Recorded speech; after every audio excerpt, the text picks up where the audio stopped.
جی بالکل، S H O تھانہ ڈومیلی ملک ذوالفقار نے گزشتہ روز تھانہ ڈومیلی میں انجمن تاجران کے صدر شیخ خالد رشید سیٹھی، نائب صدر شیخ ظہور احمد، جنرل سیکرٹری شیخ خطیب، بینک مینیجر صاحبان سمیت دیگر وفد کے ساتھ میٹنگ کی۔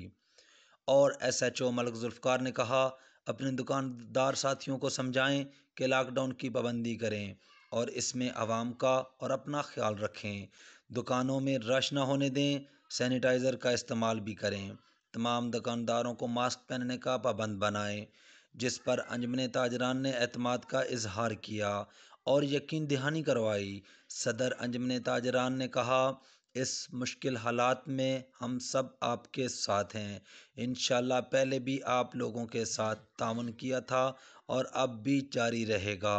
کیونکہ جب تک ہم احتیاط نہیں کریں گے تب تک اس وبا سے ہم قابو نہیں پا سکتے۔ ایس ایچ او ملک ذوالفقار نے تمام تاجران کا دل سے شکریہ ادا کیا۔ کیمرہ مین محمد سہیل اکبر کے ساتھ محمد نبیل حسن، City 5 نیوز، بڑا گواہ سہاوا۔